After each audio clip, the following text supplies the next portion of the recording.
going on, people? GunnerKing Court is in session once again. Today, I've got James with me to discuss a few of the stories. It was good.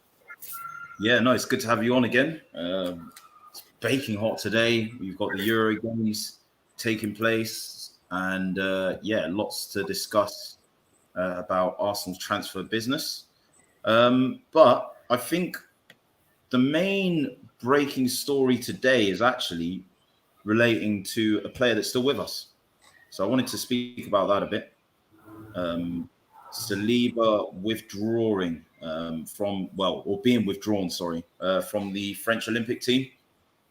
As he looks to force his move away from Arsenal, says Tony. I think that's wishful thinking on his part. I think more accurately would be he's looking to, basically feature in pre-season and be involved in that with a view to making waves and breaking into the first team, staking his claim to it. Now, look, obviously it coincides with the Ben White story, which, for all intents and purposes, I'm hearing is a deal that we are going to get done. But I mean, what are your thoughts on the situation, James? I mean, yeah, I think it's good. I think it's good that, from what we've seen from the journalists on Arsenal's stance on international duty is we won't stop you from representing your country. It has to be your choice if you want to represent your country or not. And I think it's a mutual agreement where it ties in with what we saw the Instagram story of his agent saying that he'd been to London to visit with Edu or I think it was Edu, it might have been somebody else, but to talk about what's going to happen. So I think by mutual consent by Arsenal and by Saliba, they've agreed to not allow him to go to the Olympics so he can have a full preseason and assess him. And I think it ties in well because Gabriel obviously is going to be at the Olympics with Brazil. So that leaves us essentially, if Saliba was going, with Pablo Armoury, Rob Holding, and Callum Chambers. Like, that's not a lot of depth. So I'm glad he's decided not to come back, but because predominantly when he has been playing for Nice, he's been playing on that left-hand side as a left-sided centre-back. He is right-footed, but he has been playing on that left side. So I'm hoping it gives him an opportunity to, maybe if he doesn't even break into the first team, just to show us, but also Mikel Arteta, what he's about, because it could be at the start of the season, it could be a partnership of William Saliba on the left and then Ben White on the right as the two centre backs, and I think that would be quite a good balance. So yeah, I mean it's positive. I think from previous shows we've done where we hope he stays and we hope Mikel Arteta gives him that chance, and it looks like that is the case now with him withdrawing. So I think it's a good thing. Yeah, I think definitely. I didn't even think about the Gabriel angle as well, because he will be representing Brazil at the Olympics. So, he's going to be away. It's very short numbers on the centre-back situation, even with bringing Ben White in. So it's going to be interesting to see how we get through that tough period. He's not going to come straight back from the Olympics as well and then go back into the first team. So there's a real opportunity for him there to kind of step in and step up. And getting to see him play in pre-season as well. I think last season, the one or two pre-season games that he played, we all knew what issues he was coming back with in terms of not playing for some time, not having that fitness level up, the passing of his mother, the unfortunate passing of his mother, on the mental side, that probably was a bit taxing. And the move as well, just in itself during a COVID environment, I think, was very troubling for him at the time. So, I mean, look, it's going to be good to see him come into pre-season now, having had a full season under Nice's belt, and seeing what he can do, seeing what he can come back with. He would have gone on holiday, probably, had some rest, some downtime, and been able to kind of take stock of the last season and go into next season. And I think it's great that he hasn't gone to the Olympics. I don't say it in a sense that I didn't want him to go, but I just think it would have been very difficult with all this talk of him perhaps going, not hanging around or going out on loan, the unrest that's caused within the fan base that want to see him given a chance, I think it just gets the fans back on side as well. And, look, if he's given a chance in pre-season and then they can see firsthand that he's not ready, then if there is a decision to be made, at least they can be more on board with it. Yeah, for sure. I think it's like the whole timing of it as well. Is like obviously with the unrest in the fan base, but he hasn't been able to establish himself within the team. And from what we've all been hearing is he's been an Arsenal fan since he was a kid. You've seen the image of him as a kid wearing an Arsenal kit. He wants to play for the club. And I like the mentality that he seems to be taking of, okay, you may not want me here, but I am going to be here and I'm going to show you why I should be in this squad. And for me, that's a big, big positive. You saw how much of a leader he was at St. Etienne. And I think that mentality's changing what his aspect is in his career path. And I really hope he's one of these players that wasn't chosen by a manager, but shows the manager, the current manager, look, this is my skill set. I can take you from here to here. You need to have me. And I'm really hoping Mikel Arteta sees that. Yeah, I'm hoping so as well. I mean, you only need to look at Mason Mount at Chelsea when Tuchel came in, wasn't playing him straight away. It looked like, he wasn't fancied by Tuchel, but he kind of played his way into favour, as you described, like where he, instead of going to the press or kind of airing his dirty laundry on the washing line or, kind of throwing his toys out of the pram, he kind of got his head down, got into training, really kind of just let his football do the talking. And, I really hope that this is one of those situations as well that we find ourselves in. So I think all in all it's positive. I agree on not standing in the way of someone representing their country. But at the same time, for what however this decision came to be, and he's not representing the country now, and he's going to be with us in pre-season, and I'm looking forward to seeing how he gets on. For sure. But yeah, I mean, moving on to our next story that we are looking at, I wanted to discuss Renato Sanches and Locatelli with you, James, and Bissouma, the midfield targets that we're looking at. It's clear, I think, that we are trying to identify another central midfielder after securing the services of Lokonga from Anderlecht, who has come in on a permanent deal. And, I think he's been brought in, Lokonga, very much as a younger kind of profile of player to be nurtured and developed in a kind of central midfield role. But I think what they're looking at as well is someone for the right now, for a partner for Partey or cover for him if he's not injured or competition, whatever way you want to look at it. Renato Sanches is one name that is being discussed very heavily. We're also, I think the bid yesterday was made for Locatelli services, which we discussed on yesterday's show with Gumza. And the other option here would also be Bissouma, which I think is the one that a lot of the fans want to see from Brighton. I mean, the two questions with this Renato Sanches story, how much legs do you think is in this story? Do you think this is a deal that hierarchy want to get done? Do you think it's like a case of he's a top target or maybe target number 2 or whatever based on other targets? And the last question that I wanted to ask as well was, of the 3 names that we've been touted, who would you want to see come in? I mean, I think in terms of the list of targets, I could be wrong, but Chris Wheatley, I can't remember where this was said, but he did report that Arsenal had bid. I think it was around £80 million for 2 targets. We know one of them was Ben White. We never discovered what that other target was, and now it appears it is Locatelli.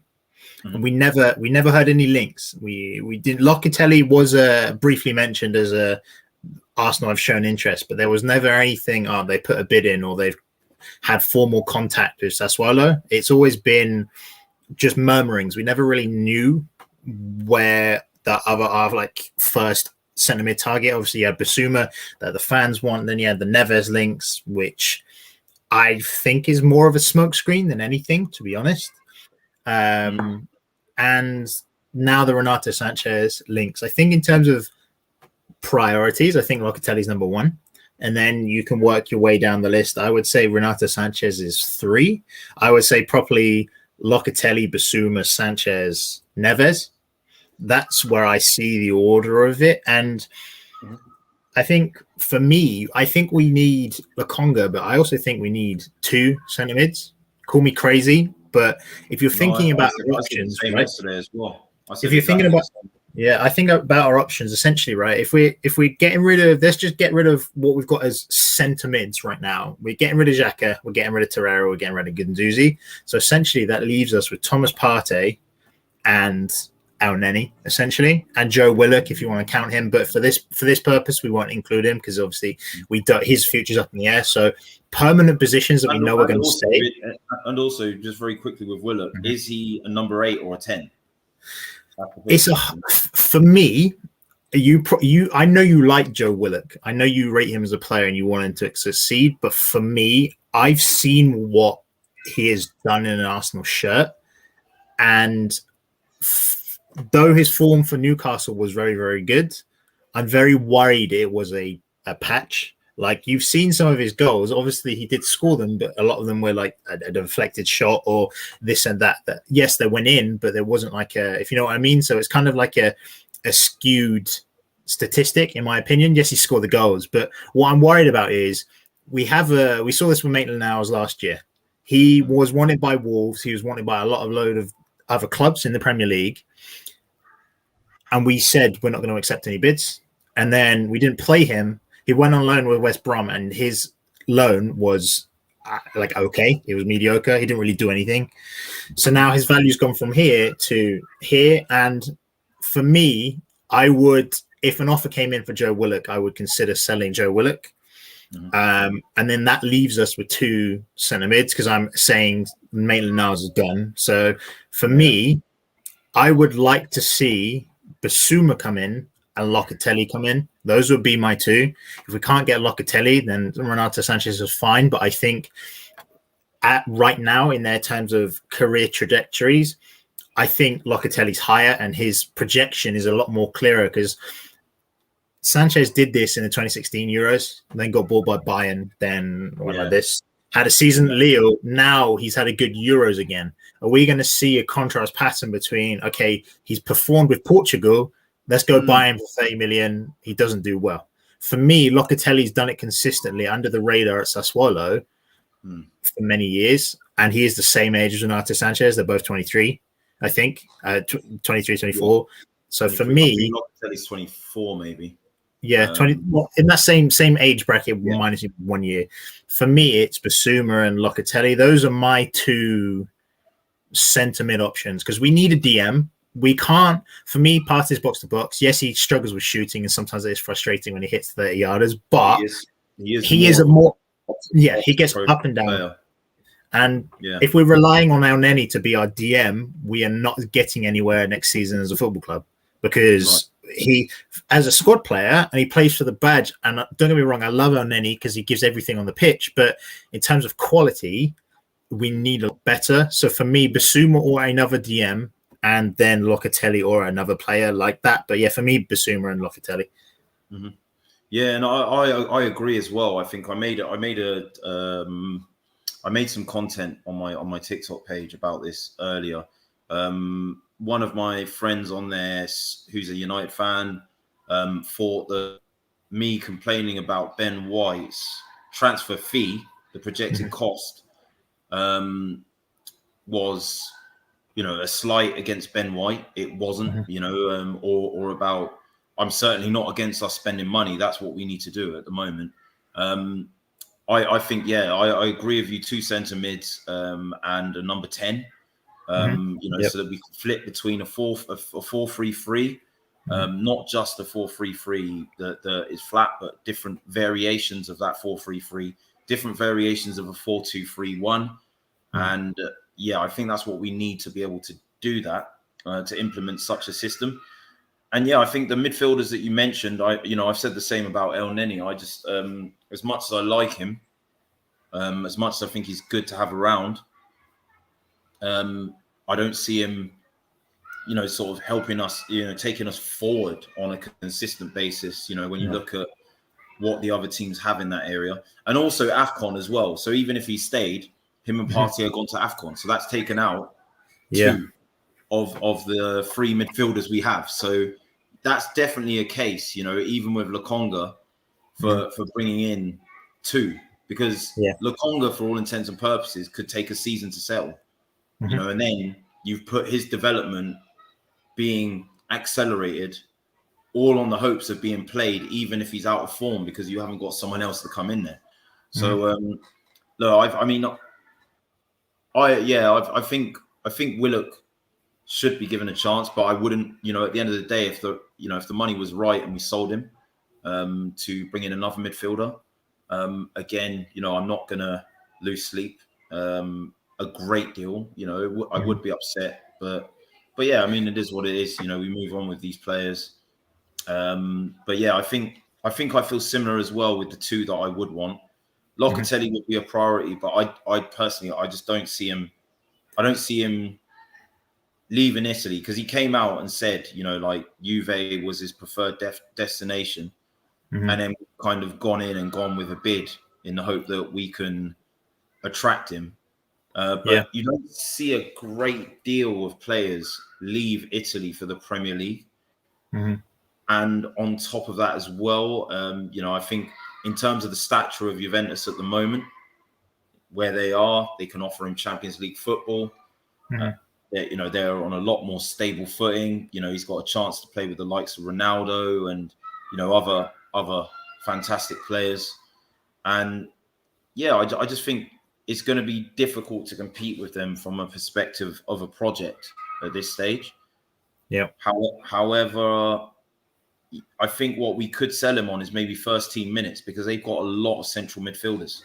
Yeah, they do. They have a bloated squad, and I think with what the financial reporter with them was saying, and I think this is our only hope, because obviously we know his number one choice is to stay in Italy and play for Juventus. Like, he's already openly said this, but he also did another interview. I think it was L'Equipe, maybe, or other outlet, where he said he is open to the move abroad, like what he said with Verratti and PSG, how successful that's been. He mentioned this, so there is the possibility of him potentially moving. As you said, it's low, because obviously we're not his number one choice, but Juventus have, I think it's like they posted that they have 200 million net loss from the coronavirus. So essentially they're skint. They have no money. So the way they're structuring the deal is, we will give you, I think they said 30 million over 3 years plus a swap. So you get one of our players. That's a relatively 10 million. So in terms of money wise, we have the advantage in saying, if Sassuolo we want 40 million euros, and we're like, okay, here's 35 million quid, 40 million euros. Yeah. And then we just go, here it is. They're going to want, because they've had similar predicaments to Juventus. Like, all clubs have been affected by the coronavirus, and especially clubs abroad like Serie A, like Ligue 1, they don't have the money, the Premier League, to survive.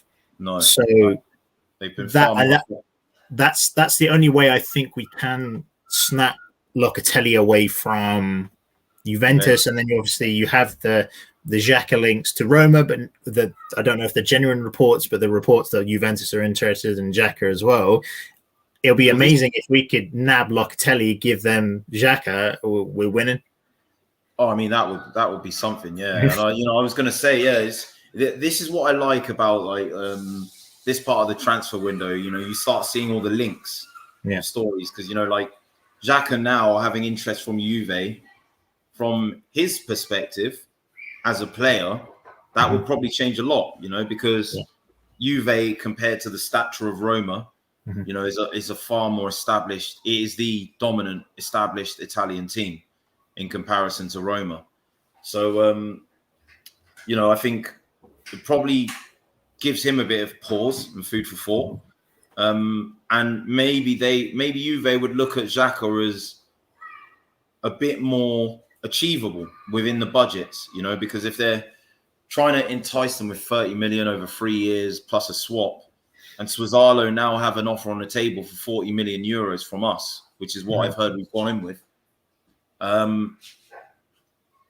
Sorry, my girlfriend's trying to swat a fly here, but yeah, no, if we've gone in with that 40 million euro bid, then yeah, I think, you know, that's definitely put the club will want to work with us more, because it's going to benefit more them financially. So then they start putting pressure on the player.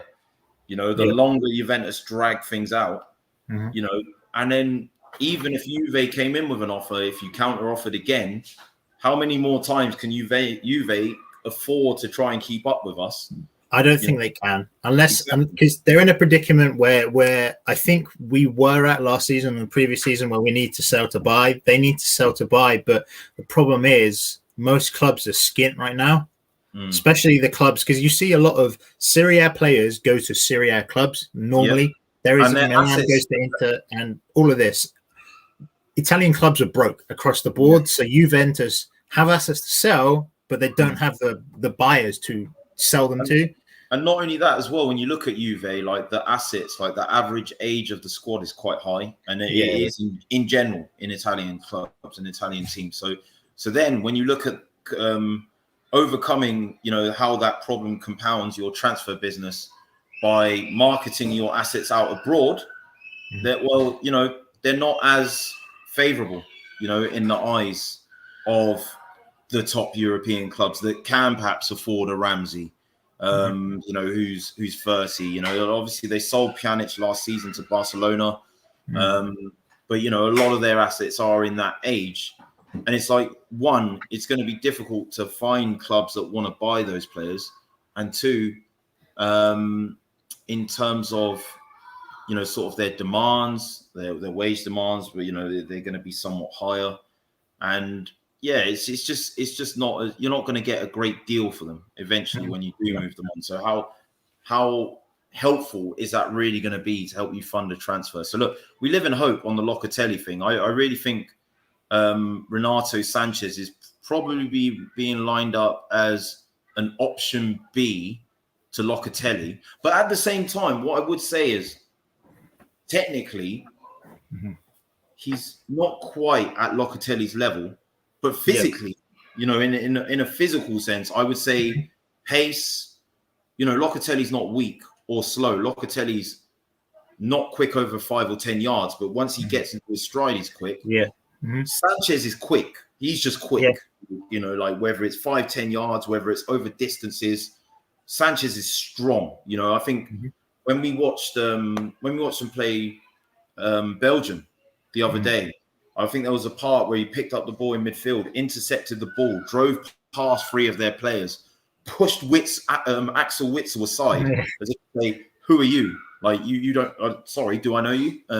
So I think even if that was to be our kind of fallback option, it's not actually that bad. You know, I think there's still an upside on it over Locatelli, but for sure. I think what they're going for is a bit more of a playmaker with the technical side of it, you know, like kind of like your Cazorla, you know, or your Rosicky, that kind of plays in the center.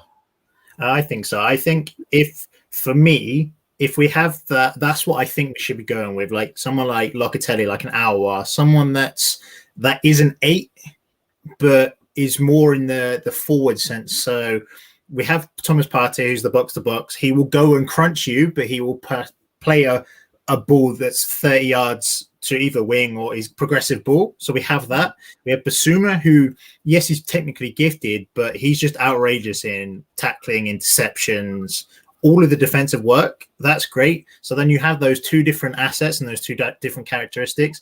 And what I think with Sanchez is, yes, he's more suited to the Prem in terms of his physical build and attributes.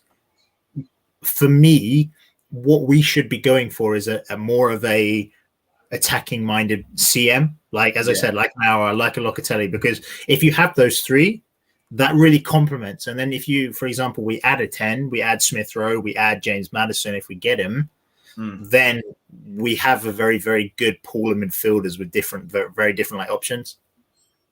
Yeah, that's it. You know, and I think, you know, Gums has said the same thing yesterday on yesterday's segment. I favoured Basuma because of the Premier League experience. I don't think that can really be overlooked. You know, I think for too long now, we've overlooked the best the Premier League has to offer because of the cost, especially with young up-and-coming players. And it shows, you know, when you don't have players that are coming in that have the experience of playing in the league. You know, Locatelli is still going to have to adjust. Renato Sanches less so. He had some Premier League time with Swansea, albeit it wasn't favourable. But yeah, I think, you know, other than that, you know, I agree with all your points. But guys, we are going to call it a day. I have to jump on to the Euro show that we're doing with the England situation tomorrow, playing against the Ukraine. James, what are your score predictions for that game? Do you think we 3-0? 3-0. 3-0 England. Wow. Yeah. I reckon because Kane scored, I reckon he's gonna get a handful. So I'm confident.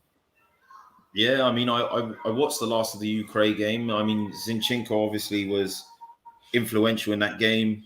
Plays for City, so he's gonna obviously know what coming up against a lot of these players are like.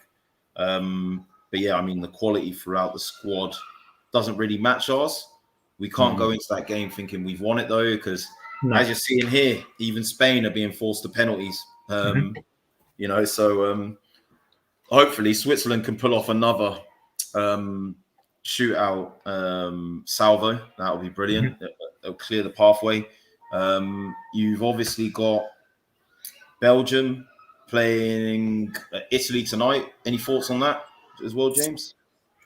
To be honest, everyone's nervous about these big teams. For me, we're the favourites to win it. I think across the board, in terms of squad, we have the best squad in the tournament. So for me, I'm not afraid of any of them. I think Italy are gonna sneak through just because of the way they play football, but it wouldn't surprise me with the quality of Belgium, like Hazard, De Bruyne, Lukaku. They just have the stars there to beat anyone. So I can't really predict it. I like to see Italy win because I like the way they play football. But yeah, we'll just have to see.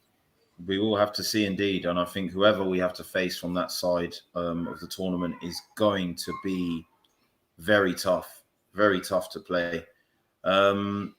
Yeah, you know, but I think, what, is Xhaka injured? Was he playing? No, he's suspended. He has double yellows. He can't play. He's suspended for this game. I see. Okay. That's a shame. Well, yeah, I mean, hopefully for Switzerland's sake, they win the shootout, get through. But guys, thanks for tuning in. Don't forget to like, subscribe, share, and have a great weekend. I'm going to be jumping on the Euros show that's starting. Well, it started now, so yeah, I've got to jump on that, guys. So yeah, I'm going to have to catch you up, and yeah, we will catch up with the latest transfer stories next week.